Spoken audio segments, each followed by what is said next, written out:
Hello guys, and welcome back to today's first video. In today's video we're doing an election prediction requested by you, the viewer, Mark Cuban, against President Trump. And this scenario is particularly special because here we have a billionaire just like our two billionaires running against each other. And we would assume Mark Cuban is the Democrat because of how he speaks about President Trump and some of the things he does. And so for that reason we moved it on the Democratic side. But essentially it'd be both two billionaires running against each other. So it'd be pretty weird to see where the middle class vote goes. But essentially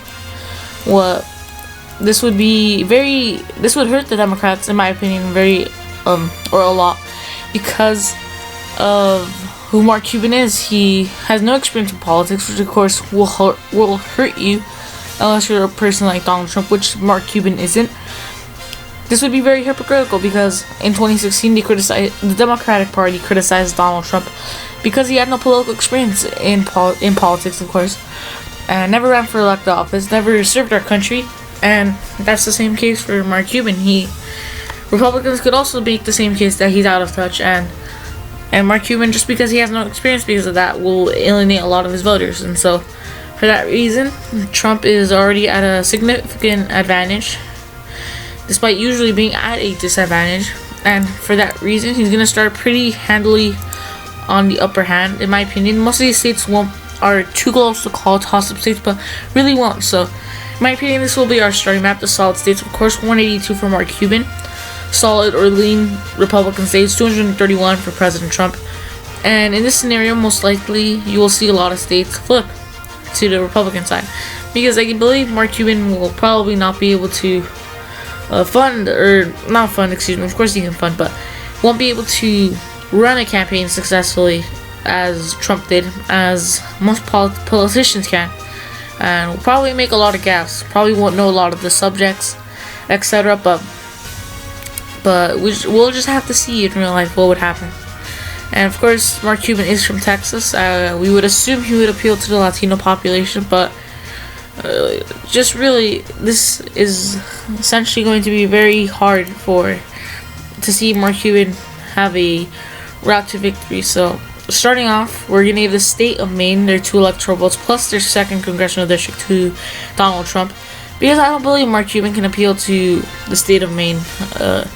Doesn't really have anything in common, can't really appeal to the people there. And same thing in New Hampshire. Won't be really able to appeal to independent voter, moderate voters, the educated vote. The educated vote, I think he would actually do pretty well, but and non-educated vote, where Trump does very well in, Mark Cuban will not be able to compete with him. And so same thing goes for Florida. Trump will do very well in Panhandle. But you'll also see a bit of voter suppression, or not suppression, but depression. Well, voter turnout will be lower because, again, most of these states, or most Republicans, won't be eager to turn out just because they don't believe Mark Cuban has a chance at winning. So Florida will easily go, and so will Virginia. Again, this state has been trending blue, but when you run someone like Mark Cuban, the odds that he's going to win the state are very slim. So again, President Trump is already over the 270 threshold to be re-elected president. Of 270, he is at 279. And giving the benefit, actually no, I think Donald Trump, despite the rhetoric he says about immigration, will carry New Mexico, which means he'll probably carry Colorado. And for that reason, he'll also carry Nevada, because if the president runs against someone like Mark Cuban, who probably won't know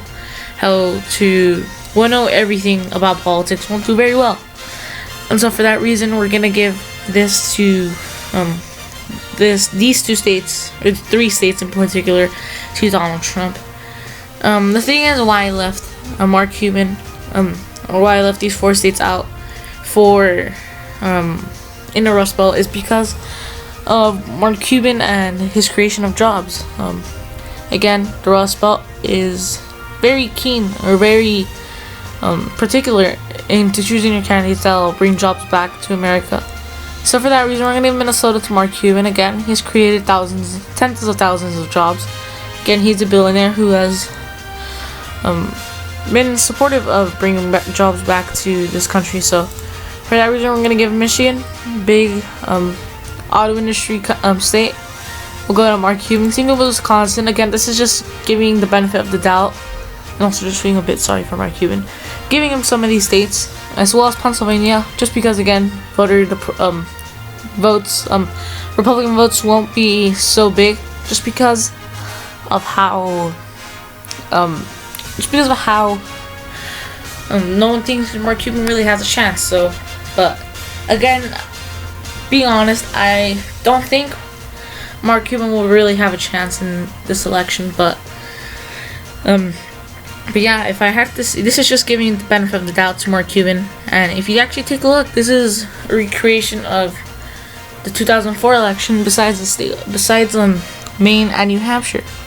And so, saying that, this is my prediction: 239 for Mark Cuban, 229 for President Trump. He is re-elected for his second term.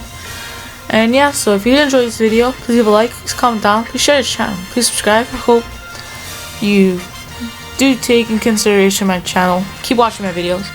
And yeah, so thank you for watching. I hope you did enjoy, and I'll see you in the next video. Peace.